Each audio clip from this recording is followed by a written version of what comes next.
raconter maintenant? La première chose à dire, c'est de dire merci à la justice belge. Je pense que la justice a fait son travail. Les enquêtes ont été menées. Et je vous avoue que c'est la première fois que je me retrouve dans cette salle en face de ces gens. Psychologiquement, ça a été dur. Il faut le reconnaître. Mais bon, ce qui a été fait a été fait. Moi, je suis tout simplement content. Je dis donc merci à la Belgique, à la justice belge, parce que j'estime que le travail a été fait et c'est un travail de qualité. Merci également au collectif de mes avocats. Je pense seulement que j'ai livré un peu en paix et que le gouvernement de Kinshasa, M. Tshisekedi, qui commandite ces attaques, me laissera en paix en Belgique. Je l'espère et je le souhaite.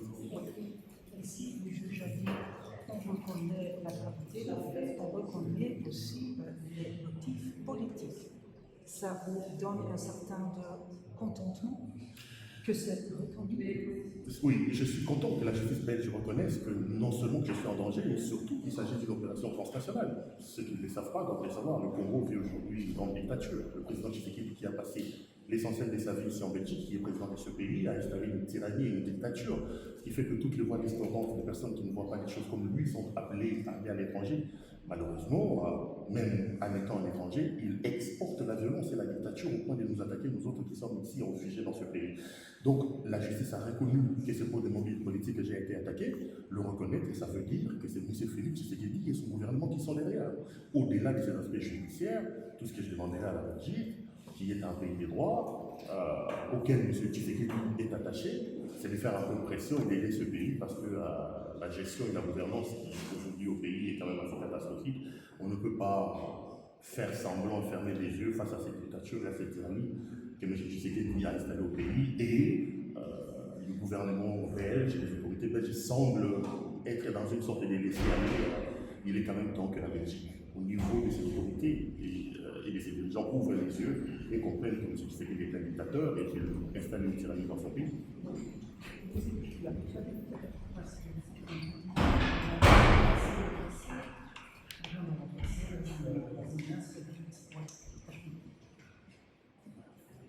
Vous étiez ici face à face à vos agressions, mais ce sont des jeunes, des très jeunes. Qui ont-ils reçu leur contracteur Les commanditaires. C'est ça. C'est un peu le goût amer que j'ai pour ce procès. Je suis heureux que la justice ait fait son travail. Je remercie la justice belge, je remercie mes avocats, mais le problème, j'aurais quand même voulu qu'on connaisse le commanditaire. Parce que l'instruction du dossier a démontré que c'est pour des mobiles politiques que j'ai été attaqué. Je sais que c'est le gouvernement de Kinshasa, c'est le président Tshisekedi qui commandite ça, parce que ce n'est pas la première fois. Même quand j'étais en Afrique, il a plusieurs fois tenté à ma vie. Pas directement à ces trois jeunes. Non, mais les trois jeunes ne l'ont pas dit, mais la justice reconnaît que c'est pour des mobiles politiques. Je les ai vus, ils sont jeunes pour la plupart, ils sont nés après 2002. Je considère qu'ils sont des victimes comme moi, parce que pour des minables sommes, des 500 euros, 5000 euros qu'on a mis en place, vous voulez attenter tuer quelqu'un, moi je les considère aussi comme des victimes comme moi. Autant je suis peiné de vivre ça, et ça restera toute ma vie, psychologiquement, autant je suis aussi peiné pour eux. C'est des jeunes gens qui sont utilisés par un dictateur, par un régime de folie, par un régime tyrannique. Ces jeunes gens, à mon point de vue, ils ont tout simplement été manipulés. D'ailleurs, je suis chrétien, je voudrais ici leur exprimer mon pardon. Je les pardonne pour ce qu'ils ont fait. Il est vrai que j'en souffre énormément. Je les pardonne. Mais le problème, c'est les commanditaires, et tout le monde sait que les commanditaires, c'est le président Tshisekedi, les commanditaires, c'est le gouvernement du Congo. Vous vous sentez encore toujours en danger à ce stade-ci, à ce moment-ci, ici à Belgique? Extrêmement en danger. Ici, l'occasion d'ailleurs d'en parler aux autorités belges. Extrêmement en danger. J'ai eu un long débat avec la police de ma municipalité qui me dit que M. Boura, vous devez arrêter de faire le journalisme. J'ai dit non, la Belgique est un pays de droit. Ils disent que les travaux que j'ai fait est conflictogène. Non, on ne peut pas m'empêcher, moi, journaliste, de faire mon travail de journaliste parce que le président Tshisekedi veut installer aussi la dictature ici. Je me sens extrêmement en danger et pour preuve, pas plus tard qu'hier un mois, j'ai été attaqué de la même manière, même mode opératoire et à Louvain-la-Neuve. Ça veut dire que ma sécurité est toujours en danger. C'est d'ailleurs l'occasion de relancer cet appel pour que les autorités belges soient un peu plus regardants et fassent énormément de travail pour nous assurer encore une fois de plus la sécurité. Mais néanmoins, cette attaque à Louvain-la-Neuve, vous poursuivez votre travail journalistique? Moi, je n'arrête pas le travail de journaliste. Ça, je n'arrêterai pas. Bon, La Belgique est un pays de droit, la Belgique est un pays de liberté. Je ne comprendrai pas fuir un État qui maltraite la liberté d'opinion et d'expression, venir en Belgique, qui est un pays démocratique, et arrêter le journalisme. C'est quand même assez contradictoire. Ici, la liberté d'expression, la liberté d'opinion doit être garantie. Laisser le journalisme, c'est faire gagner la dictature. Je ne suis pas prêt à faire ce plaisir-là, faire ces cadeaux à M. Tshisekedi et à son gouvernement d'arrêter les journalistes. Je n'arrêterai pas, je continuerai. Je vous remercie. Merci beaucoup. Là, c'était tout.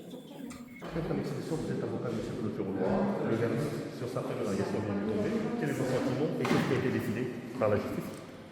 Alors, les personnes qui avaient été arrêtées dans le cadre de l'enquête ont toutes été condamnées, les 4 pour organisation criminelle et les coups et blessures avec la circonstance aggravante du motif politique de l'agression. Donc la justice belge dit que c'est pour des raisons politiques qu'il a été. Voilà, que la circonstance aggravante du motif politique est retenue et les peines de prison sont extrêmement lourdes. C'est une peine de 4 ans de prison avec sursis pour la moitié, pour le principal organisateur, un autre 40 mois, il y en a un qui a eu le maximum de la peine de travail parce qu'il a un dossier personnel meilleur, mais 300 heures de peine de travail s'il ne l'exécute pas, même ne fût-ce que quelques heures qu'il n'effectuerait pas, c'est une peine de 3 ans de prison ferme qui tomberait, et celui qui est fugitif, comme on dit, lui il est condamné à 4 ans de prison ferme avec arrestation immédiate demandée par le procureur, et donc s'il se fait contrôler, demain il se fera arrêter et conduit en prison.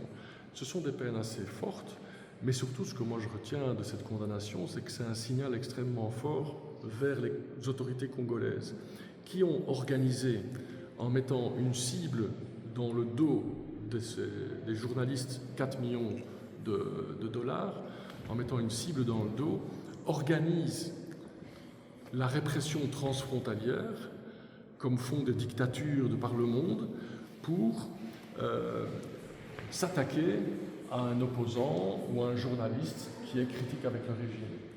Et donc c'est un signal extrêmement fort pour les autorités congolaises de dire « vous arrêtez ça ». Ici, on voit bien qu'il y a eu une organisation derrière, un véhicule volé, des fausses plaques, un budget de 5 000 € pour les exécutants, les petits exécutants, et chacun reçoit 500 € pour faire ce sale boulot, mais qui est demandé par les autorités congolaises pour s'attaquer à quelqu'un qui a dû fuir le pays et qui a été reconnu réfugié en Belgique. Et donc ça, c'est vraiment un point essentiel, c'est que la Belgique a accordé la protection internationale. La Belgique soutient le Congo et les autorités congolaises se permettent d'organiser la répression transnationale en Belgique. Et ça, c'est absolument inacceptable. Il faut que ça s'arrête. Il faut que des opposants qui sont reconnus réfugiés en Belgique, par la Belgique, puissent vivre en toute sécurité.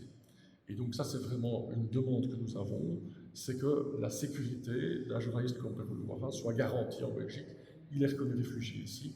Il est hors de question que les autorités congolaises viennent traquer des journalistes, des opposants, jusqu'en Belgique. La Belgique ne peut pas tolérer ça. Et ça, c'est aussi ce qu'on retient de ce jugement, c'est que la Belgique ne peut pas tolérer ça. Vous êtes satisfait du jugement, vous? Très satisfait. L'ensemble de nos arguments ont été retenus, elle nous a suivis, les faits sont déclarés établis, l'agression, l'organisation criminelle, l'attaque et le motif politique, la circonstance aggravante, tout est reconnu. Et le commanditaire n'a toujours pas été relevé. Ce n'est pas un coup amer, d'autant plus que le commanditaire n'a pas été relevé pendant tous les procès. Alors ça, c'est une particularité, c'est que les auteurs de ces faits criminels ont préféré se taire sur les commanditaires plutôt que donner les noms des commanditaires, probablement parce qu'ils ont peur des commanditaires et que la perspective d'aller en prison, alors qu'ils auraient peut-être pu avoir une peine plus légère s'ils avaient avoué qui étaient les commanditaires, eh bien ils préfèrent encore aller en prison que de révéler les noms des commanditaires, ce qui montre et qui pointe encore plus vers les autorités congolaises et les risques qu'ils encourraient s'ils avaient osé parler. Merci. Mais par rapport à la sécurité, après ça, votre client a quand même été de nouveau été attaqué. Vous pensez que ces conditions de sécurité sont aujourd'hui garanties? Non, sa sécurité n'est pas garantie et est extrêmement difficile à organiser, mais heureusement nous sommes dans un pays où les autorités judiciaires ont pris très au sérieux ces plaintes et ces agressions, les plaintes pour ces agressions.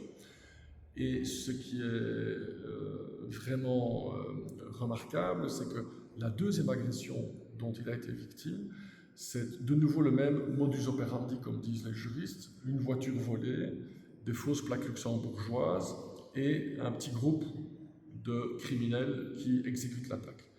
Et donc, vu que c'est le même mode opératoire, c'est certainement les mêmes commanditaires, mais maintenant il y a ce jugement-là qui, j'espère, va donner un coup d'arrêt à ces agressions et qu'il n'y ait plus d'agressions, plus de problèmes de sécurité pour M. Peroulouara, parce que voilà, l'autre enquête court encore. Peut-être que là, on aura plus d'informations sur les commanditaires, et ce n'est certainement pas une affaire clôturée. Merci beaucoup, maître. Merci à vous.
La première chose à dire, c'est de dire merci à la justice belge. Je pense que la justice a fait son travail.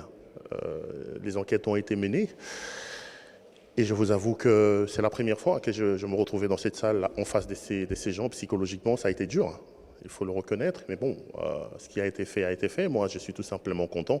Ici, le juge a dit on reconnaît la gravité des faits, on reconnaît aussi les motifs politiques. Ça vous donne un certain de contentement que c'est reconnu? Oui, je suis content que la justice belge reconnaisse que non seulement que je suis en danger, et surtout qu'il s'agit d'une opération transnationale. Ceux qui ne le savent pas doivent le savoir. Le Congo vit aujourd'hui une grande dictature. Le président Tshisekedi, qui a passé l'essentiel de sa vie ici en Belgique, qui est président de ce pays, a installé une tyrannie et une dictature. Ce qui fait que toutes les voix discordantes des personnes qui ne voient pas les choses comme lui sont appelées à aller à l'étranger. Malheureusement, même en étant un étranger, il exporte la violence et la dictature au point de nous attaquer, nous autres qui sommes ici réfugiés dans ce pays. Et ça restera toute ma vie, psychologiquement, que ça. Autant je suis aussi peiné pour eux. C'est des jeunes gens qui sont utilisés par un dictateur, par un régime de folie, par un régime tyrannique. Ces jeunes gens, à mon point de vue, ils ont tout simplement été manipulés. D'ailleurs, je suis chrétien, je voudrais ici leur exprimer mon pardon. Je les pardonne pour ce qu'ils ont fait. Il est vrai que j'en souffre énormément. Je les pardonne, mais le problème, c'est les commanditaires, et tout le monde sait que les commanditaires, c'est le président Tshisekedi, les commanditaires, c'est le gouvernement du Congo. Extrêmement en danger. Ici, l'occasion d'ailleurs d'en parler aux autorités belges.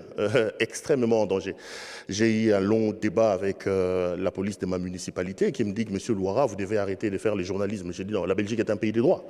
Ils disent que les travaux que j'ai fait est conflictogène. Je dis non, on ne peut pas m'empêcher, moi, journaliste, de faire mon travail de journaliste parce que le président Tshisekedi veut installer aussi la dictature ici. Je me sens extrêmement en danger et pour preuve, pas plus tard qu'il y a un mois, j'ai été attaqué de la même manière, même mode opératoire et à Louvain-la-Neuve. Moi, j'arrête pas le travail de journaliste. Ça, je n'arrêterai pas. Bon, la Belgique est un pays de droit, la Belgique est un pays de liberté. Je ne comprendrai pas fuir un État qui maltraite la liberté d'opinion et d'expression, venir en Belgique qui est un pays démocratique et arrêter le journalisme. C'est quand même assez contradictoire. Ici, la liberté d'expression, la liberté d'opinion doit être garantie. Laisser le journalisme, c'est faire gagner la dictature. Je ne suis pas prêt à faire ce plaisir-là, à faire ces cadeaux à M. Tshisekedi et à son gouvernement d'arrêter les journalistes, mais je n'arrêterai pas, je continuerai à le faire.